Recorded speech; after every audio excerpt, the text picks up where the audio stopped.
Welcome to the Empowering Industry Podcast, a production from Empowering Pumps and Equipment as the voice of the pump and related equipment industry.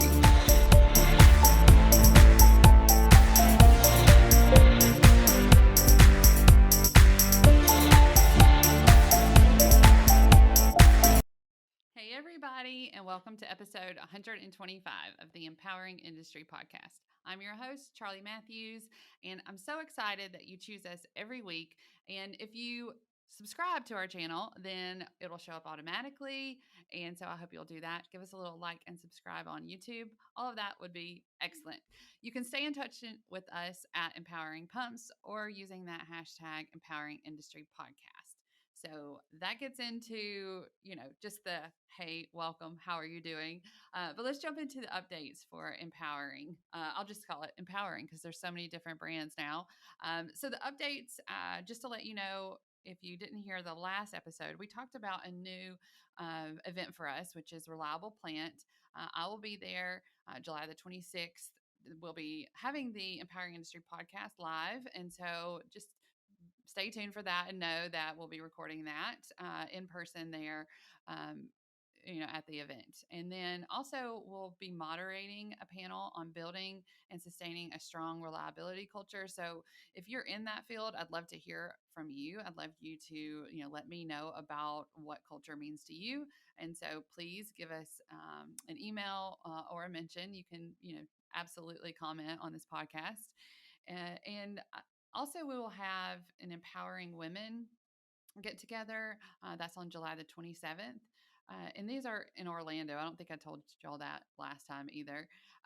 But we will have that get together July the 27th for Empowering Women in Industry. I'm really excited about getting to meet some of those individuals that are there supporting women in reliability. Also, uh, just on the note for Empowering Women, we are having our conference in New Orleans this year. It's going to be October the 13th. We're really excited about it. It's conference, awards event, and fashion show, which is one of my favorites. But the time is now to register. Early bird registration is open. And so make sure that you take a look at that. There are some sponsorships available, and sometimes it makes more sense to buy one of the sponsorships and kind of have that exposure as well as a leader in our industry, especially if you're bringing a larger group with you. So there's still room for that, lots of opportunities to get involved, and I just hope that you will join us for some of these events. I've got my red jacket back, so I'm ready to get on the road, and I'm really excited about seeing everyone for July. And then, of course, uh, August and September and October, all of these months.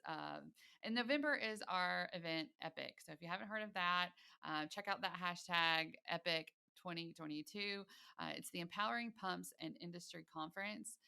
I'll put the link in the show notes as well to its site. It's empoweringindustry.com, and just so many events. We love events, and so we also love hosting our own and bringing everyone together. Connect, inform, and educate. That's our mission.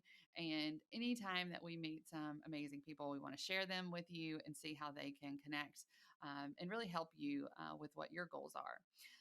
So, one of the things that we do for Empowering Women is we have these meetups, and our next guest, our industry interview today, Brenda Cervantes. I believe I said that right, Brenda, but she says it in the interview, so you can take a listen to the correct way. But Brenda was on our meetup, and I'm really excited to just show you that whatever your passion is, that you can live that out. And she is a great example of that. She graduated in 2013, part of the water conservation program, and then she also received a certificate in GIS pathway.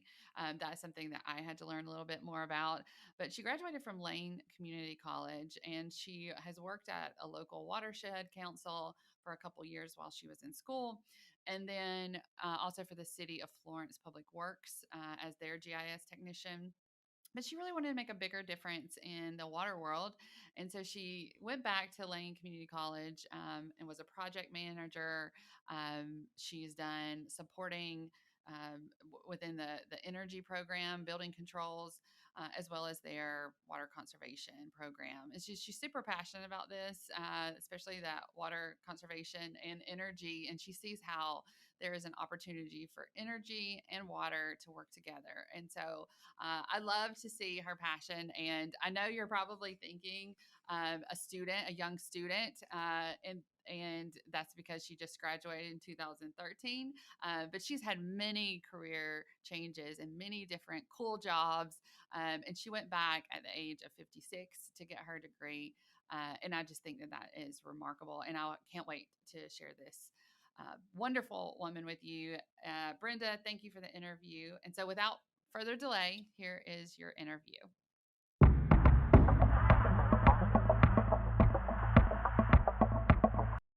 Welcome to the Empowering Industry Podcast. I'm your host, Charli Matthews, and I am so excited to be with you. I have a special guest. Brenda is going to introduce herself, but I'm really interested to learn about her too. She joined one of our meetups, and I'm just fascinated with what she's doing on the West Coast. She's going to tell us all about it. But Brenda, go ahead and just introduce yourself for our listeners. My name is Brenda Cervantes, and I live in Eugene, Oregon. I've been in Oregon for about almost 40 years now. I'm a transplant from California, but I was also raised in the Midwest in Oklahoma. So I have some Midwest roots, which I love my Okie family and friends. So, and I miss them a lot. So my background is varied. My current boss often says that I just can't hold a job, but I'm a curious and constantly searching sort of being. So the kind of work I've done in the past has changed depending on whether I get bored or not. Hey, I have a little bit of that too. I have to start something new. I have to go to the next project. So Yep. I can totally feel that. Yeah. So I think probably the coolest job I've ever had was being a zookeeper in Fresno, California. So that was fun. Did that for about 7 years and then moved to Oregon. And I've been a teacher, an office manager, research manager. Then I had a coffee shop for a little while. Then I decided to go back to school at the age of 58. I think it was about 58 or 60 when I started school again. So I got my second degree in water conservation and found that I have a passion for that. So I finished my degree in 2013. It's an AAS, Applied Science, and then went to work for a small community on the Oregon coast in public works. And part of my training included GIS, which is Geographic Information Systems, which is making maps. And I love making maps. That was so much fun. It's an online kind of software to make maps. So I did that for a few years, but didn't quite like living on the Oregon coast. It's a little cold and damp. And I agree. Yes, just because it's surrounded by the ocean does not mean that you're going to be able to play out on the beach and be warm. No, absolutely. So I did that and then decided I was going to take some time off and went and hung out with my mom for a few months. And then the director of the programs that I went through, energy and water, they're both kind of housed under the same umbrella, wanted me to come to work for him. So I went to work for him, and that's been almost 4 years ago. So I am a program manager. I manage both the water conservation program as well as the energy management program. And so I do both of those and kind of oversee everything from budgets to grants to reports to whatever, students. So your background, really, you were an entrepreneur for years then, and then you decided to go back to school, get your education. But why water conservation? What brought your attention to that? Well, I've always been a person that respects the earth and just nature in general. I love animals and plants. I've been an herbalist for 40 years. And so it's like just interacting with the earth, you do a lot more of that in water. And, it's like water, we can live without energy. We'd hate it, but we could do it. But we can't live without water. It's like as a being on this earth, we need to have water. We need to have clean water. We need to have access to water. And I find that people in a lot of the world take water for granted and they don't understand where it comes from or how it gets to their faucet. They just expect to turn it on the faucet and there it'll be. But if you ever go to other countries where that's not the case, then you learn that just turning on the faucet may not be water that you can actually consume. So Yeah, and they know exactly where to get their water from too, yeah, and what how to take care of it, or they know it's not being taken care of, one of right, the other. right. So I think just because I have a background in natural sciences, then water just kind of became a passion for me, and I just wanted to be able to educate people about conserving water and utilizing different methods and learning about how they interact with the water in their world. And so Yeah. that So became how do you do that? Yeah. How do you do that? I mean, we can talk about it on the podcast, but just like every day, like how are you educating people? Like, what are the resources that you use?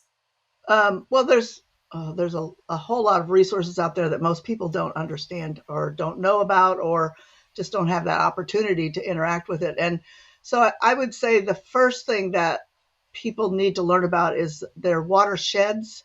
You know, it's Mhm. like every area has a watershed, and that's where the water's collected on the mountainside, and then it feeds into streams, and those go into rivers.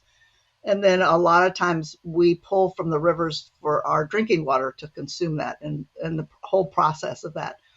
And so by understanding that your water comes from the mountainside, then maybe you have more respect for interacting with the mountainside whenever you go out for a hike or you go into the forest.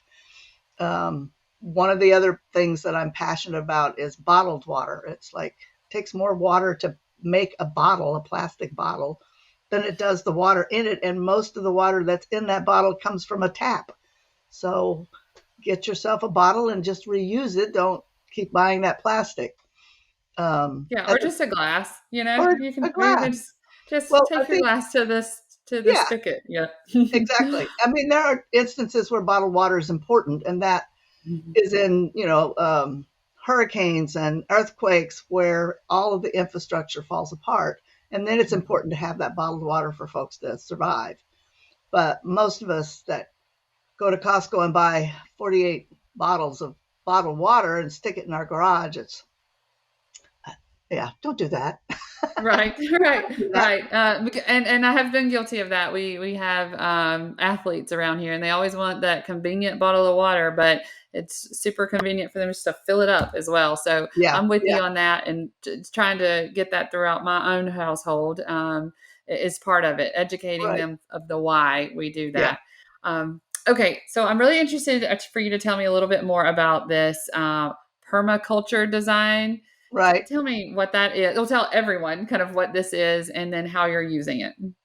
So permaculture design is designing your landscape, whether that's a city lot or a half acre or a farm, with water conservation in mind. So it helps to keep water in the soil because your soil is healthy if it's got plenty of water in it. Your plants you don't need to water so often, so you conserve water. So it's another method of water conservation. And then the methods of doing that help you to eliminate the need for pesticides or herbicides or any of those. And it also supports local wildlife like butterflies and birds and bees and all of that by using your native plants and planting them in places where they are going to help to feed the local wildlife. And it may, it's just going to make your yard look prettier. I hate grass. It's a totally useless thing, and we spend so much money and time trying to make our grass green and perfect. My neighbor's always out there playing with his grass, and me, I've just got weeds, and I keep digging the grass up and putting down um, flower beds and Mhm. vegetables. So for me, it's like permaculture gives you that option to be able to plant both food crops as well as beautiful crops or pollinator crops in your landscape and also retain water and help your landscape to be more natural and not have to have so many inputs in it. So it's a lot of the universities, your ag universities, will have permaculture courses. And I got my certificate from Oregon State University, which has a huge permaculture group.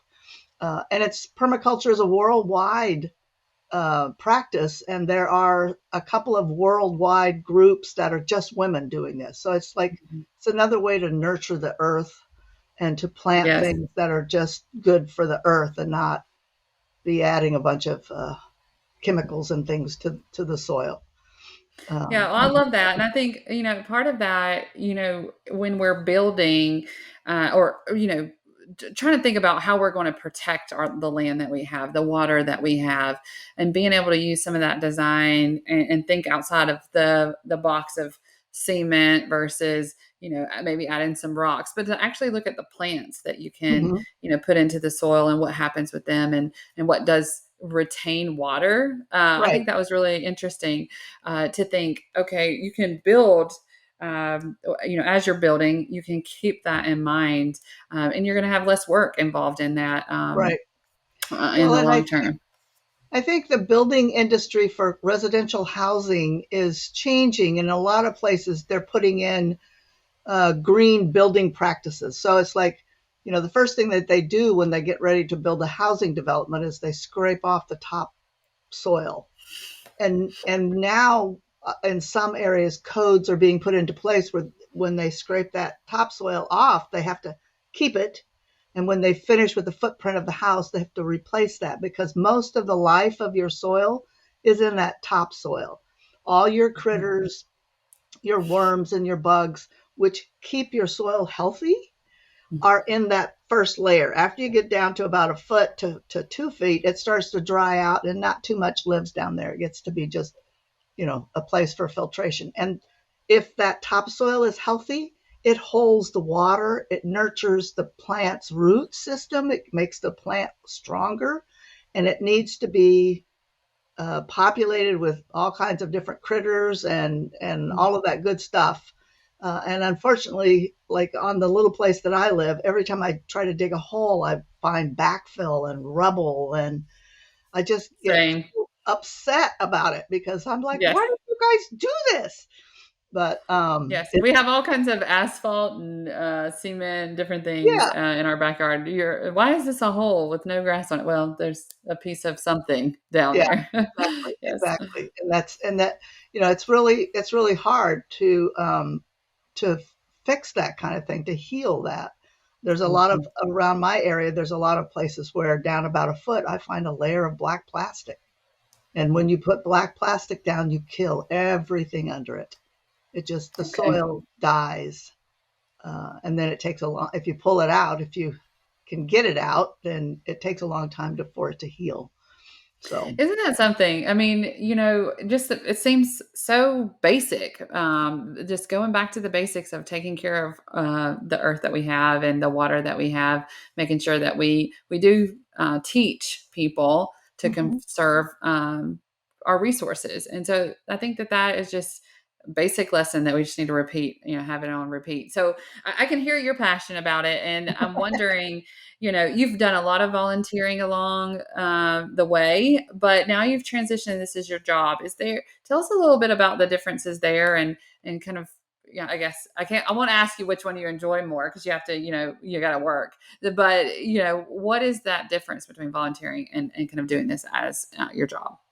Um, well, I think in an ideal situation, your job should be something that you're passionate about.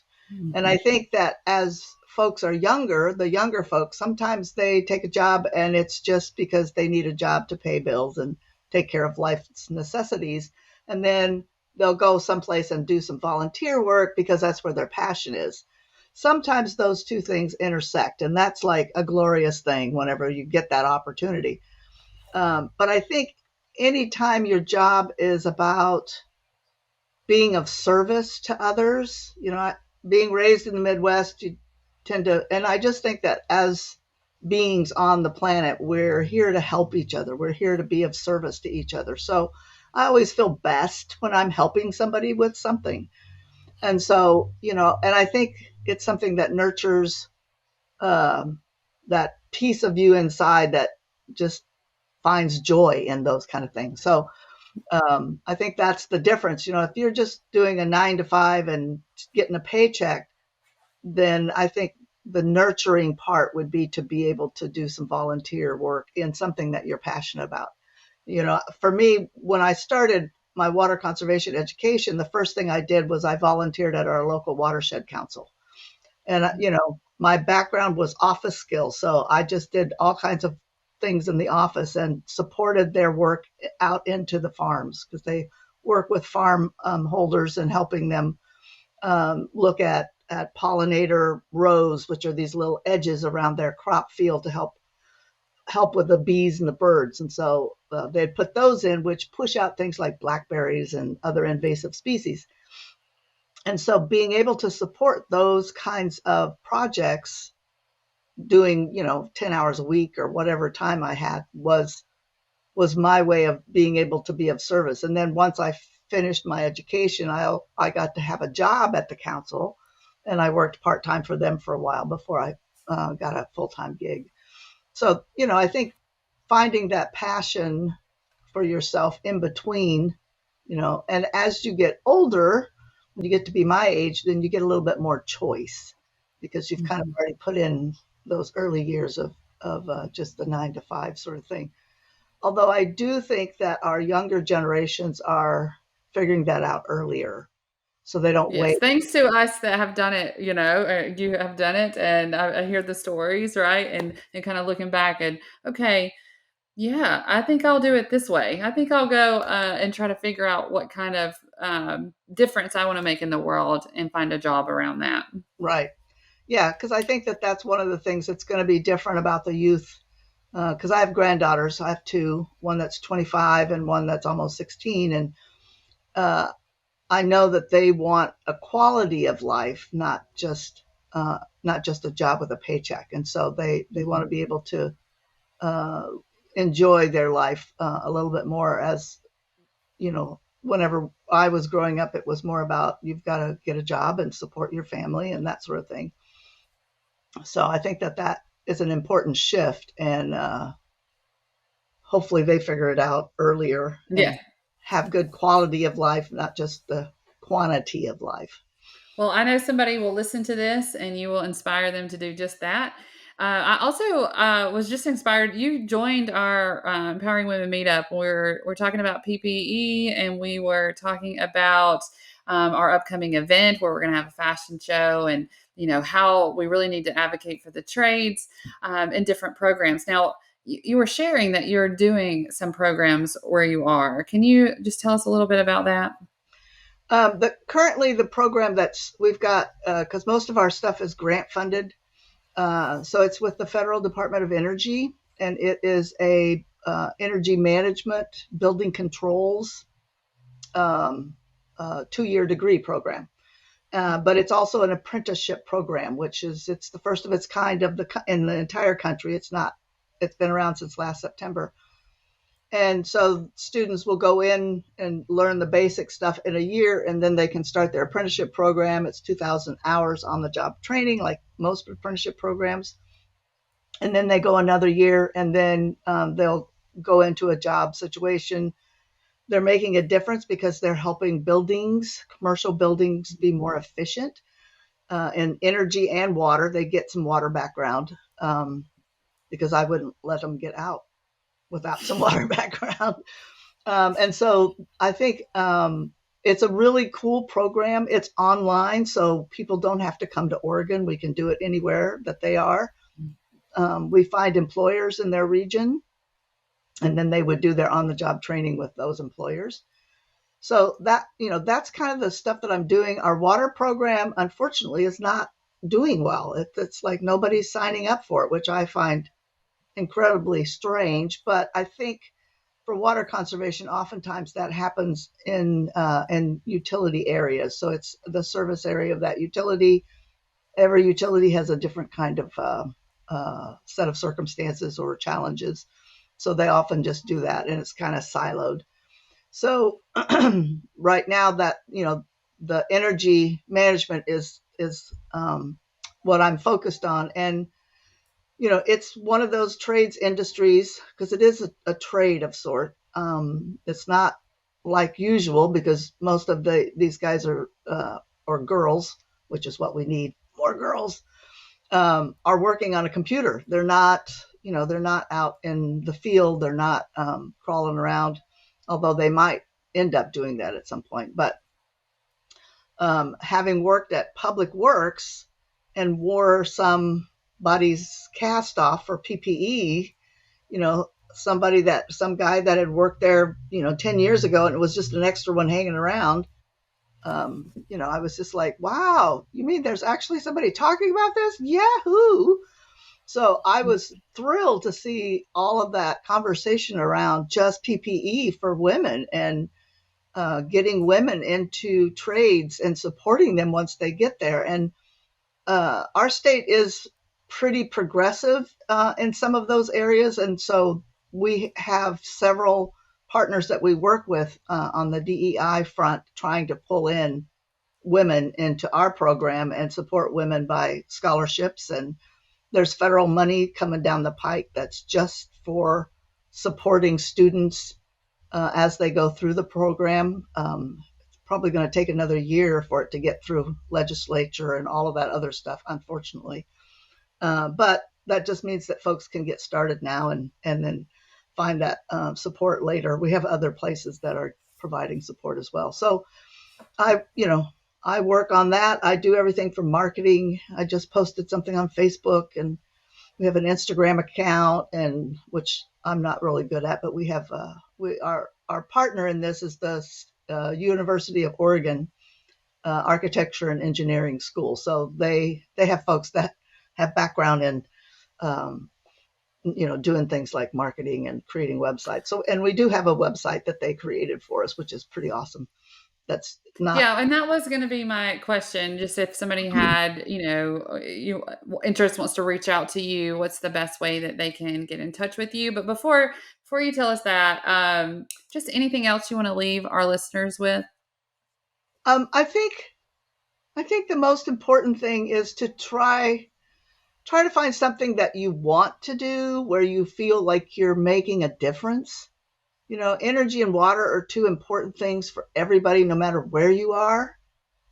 Trying to cut the use and trying to figure out how to help folks that, communities that are not as able to, buy an electric vehicle or put solar panels. It's like, how do those communities survive as costs of everything keep going up? And I think the other thing that I'll just throw out there, because I am coming up on 70, is to listen to your elders, because oftentimes there's a lot more to them.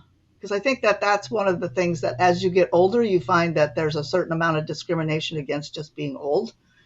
And I know my granddaughter often thinks that old people don't care about things like the environment or water. So she was like totally surprised about my whole realm of stuff. And she was like, really? I thought old people just didn't care. And I'm like, no, because we made this mess and our grandchildren have to figure out how to fix it. That's not fair. So, listen to some of those older folks. They have some pearls of wisdom. But, find your sweet spot, find what's good for you, make a difference. I think those would be the things that I would want folks to think about. Wonderful. Yeah. So we both need to learn to listen to each other, young and old. We can value, if we can value each other, we can grow and we can learn. Absolutely. And you're definitely bringing the passion today and the tools because so many jobs are needed today. And like you said, energy and water is a great place to put your focus and your work, and you will make a difference. I like to say it's vital to life. And so thank you so much, Brenda, for joining me today. And I want to, if somebody wants to connect with you, where would you like them to reach out to you? I can give you my email address if you'd like. Sure, I'll put that in the show notes. I will put that in there for everyone, and then hopefully we will see you again at one of our meetups or at Yep. the Empowering Women Conference, which is October the 13th, 2022, is our next one in New Orleans. And there's a lot of water that needs to be conserved around New Orleans for Yeah. sure. Well, hotels and restaurants are big places to conserve water. Yes, wonderful. Well, thank you so much, Brenda. Thank you. It was wonderful.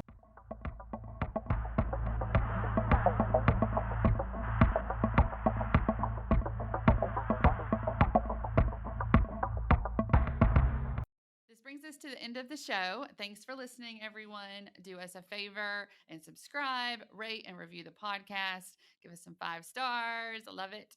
And you can always reach out to us using social media at Empowering Pumps or using that hashtag Empowering Industry Podcast. Email me anytime at podcast at Empowering Pumps, and we'll be back next week with another episode.